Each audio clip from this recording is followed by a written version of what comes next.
তবে মা, আমি কিন্তু আরেকটা কথা বলবো, কিছু আজে বাজে লোক কিছু অকথা কুকথা বলবে বলে তাদের সকলকে বাড়িতে ডেকে নেমন্তন্ন করে খাইয়ে আপনি মুখ বন্ধ করতে পারবেন?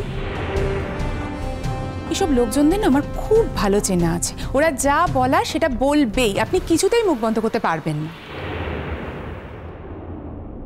বলবে তো বটেই, আর যাতে বলে সেই ব্যবস্থা আমি নিজে করব। বাড়িটা যেন দিন দিন হোটেল হয়ে যাচ্ছে, একের পর এক লোক বেড়েই চলেছে। যতদিন যায় লোক তো কমে।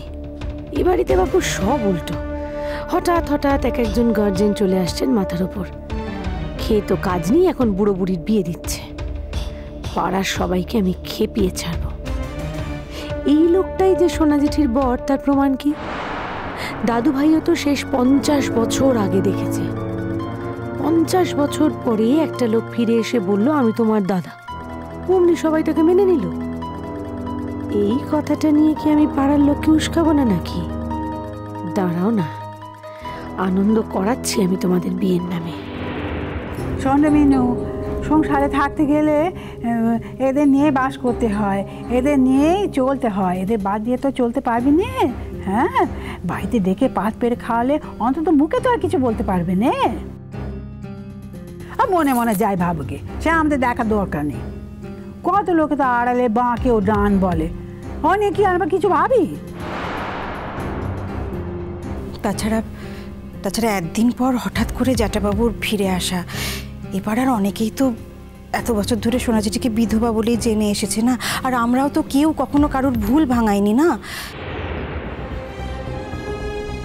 তারা যদি হঠাৎ করে এখন সোনা জেঠিকে ওই শাঁখা সিঁদুর পরে ঘুরতে দেখে, কে কি বলবে? কারোর মুখে তো আর রাশ টানা যায় না। তাই আমি বলছিলাম যে ওই সকলকে ডেকে আসল কথাখানা বলে দেওয়া হোক, আর ওই বিয়ের দিন একটু ডাল ভাত খাওয়ানোর ব্যবস্থা করা হোক। কি বাবা, আপনি কি বলেন? শুক্রবার মানে তো আর সময় নেই, মাঝে তো একটা দিন। সেই কথাই তো বলছি, আর আমরাও তো চাই কাছে যত তাড়াতাড়ি হোক ততই মঙ্গল। ও দিদি ভাই, বলছি সোনা জেঠি তো এখন জ্যাঠাবাবুর সঙ্গে এক ঘরে থাকছেনও না। তা তুমি না লজ্জা ছাড়া আবার কি? তাছাড়া সোনা জেঠি ওই পোশাকে তো থাকতেও পারেন না, তাই না? অথচ দেখ, এই সময়টাতেই তো সব থেকে বেশি কাছে থাকার কথা না? সেদিক থেকে ভালোই হবে, একটু সিঁদুর টিঁদুর পরে নিলে, একটা অনুষ্ঠান হলে সোনা জেঠির মনের মধ্যে থেকে অমঙ্গলের আশঙ্কা চলে যাবে। আচ্ছা, একদিনে সব ব্যবস্থা করতে পারবো? করতে হবে, করতে পারবো না বলে কোনো কথা নেই। বাড়িতে এতগুলো ছেলে আছে, এতগুলো নাতি আছে, সবাই মিলে হাত লাগালে কাজটা হয়ে যাবে নি? এমন কিছু 950 লোক তো আমরা দেখতে যাচ্ছি না। ব্যবস্থা তো আমাকেই করতে হবে। যাই, আমি আমার কাজ শুরু করি গিয়ে। যেমন আমার পেছনে লাগিস তোরা, তেমনি আমিও তোদের কোনোদিন শান্তিতে থাকতে দেব না। চিনিস না তো আমায়? বাবা, তাহলে ওই কথাই ফাইনাল রইলো, কারণ আমাকে এবার স্কুলে বলতে হবে, আমাকে তো ছুটি নিতে হবে ওই দিন।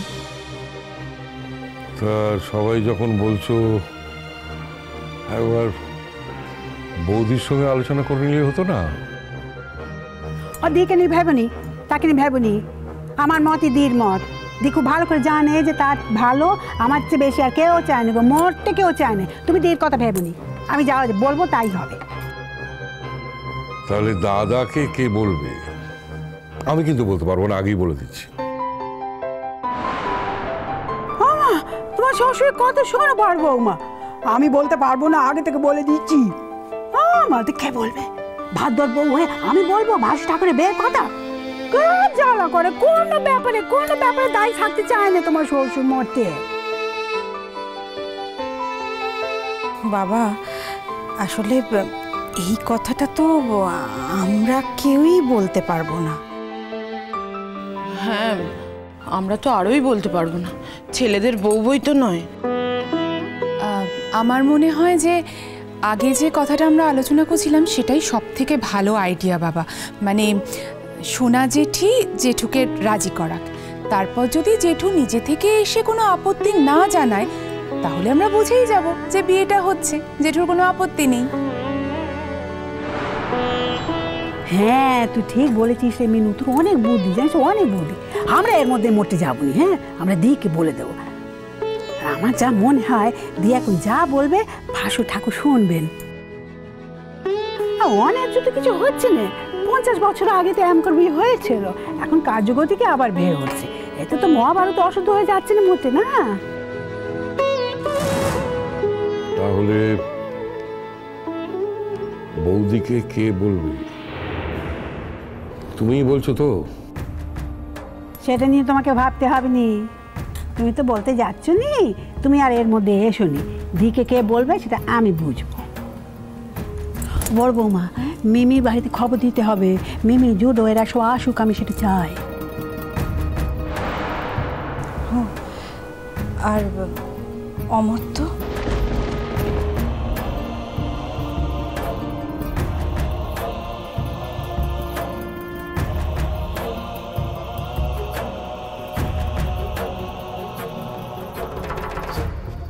না, আমি ভাবছিলাম জুডো মিমিকে বলা হবে আর অমর্ত্যকে বলা হবে না।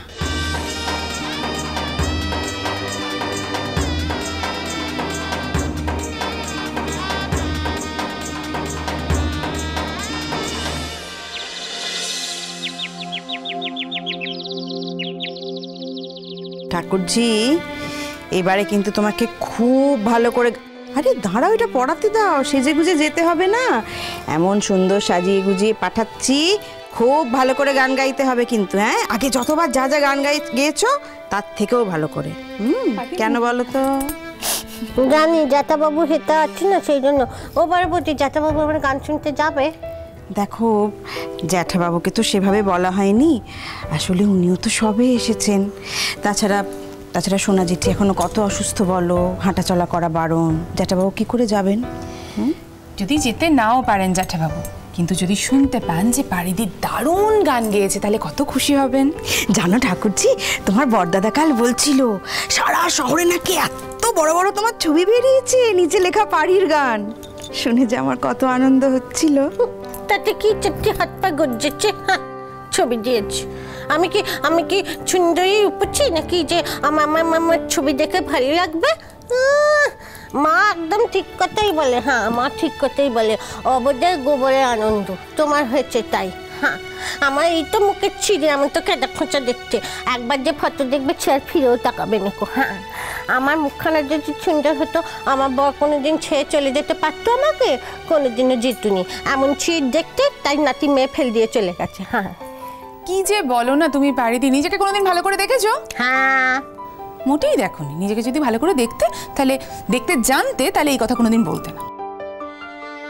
চোখের দিকে না এত বুঝছিস নি, বুঝছিস না, আজকাল ধরে একজন বুঝ দিয়ে গেল, এখন উনি আমাকে বুঝ দিচ্ছেন। আচ্ছা ঠিক আছে ঠিক আছে, চুপ করো চুপ করো, এত কথা বললে কিন্তু সব সাজ ঘেটে যাবে। ও বড় বৌদি, আমার সঙ্গে কে কে যাবে? আমি তোমাকে নিয়ে আগে চলে যাব, তারপর বাড়ির সবাই যাবে। তোমাকে তো অনেক আগে যেতে হবে, তাই না? অনেক লোক আসবে? মা, লোক আসবে না? এত বড় প্রোগ্রাম, কত লোক আসবে, দেখবে হল একেবারে ভর্তি হয়ে গেছে, সবাই হাততালি দিচ্ছে। তবে সত্যি কথা, এমন পরোপকারী মানুষ কিন্তু খুব একটা দেখা যায় না, বলো বর্তি? যা বলেছ মিনু, ভদ্রলোক কিরকম কি একটা দেবদূতের মতো এলেন না আমাদের বাড়িতে, এসে আমার ঠাকুরজিকে দিয়ে এত বড় একটা গানের অনুষ্ঠান করাচ্ছেন। ঠাকুরজি, তুমি কিন্তু কোনোদিন ওর কথার কোনো অবাধ্য হবে না, কেমন? আর আজকে গান গাইতে ওঠার আগে ওকে প্রণাম করবে, মনে থাকবে?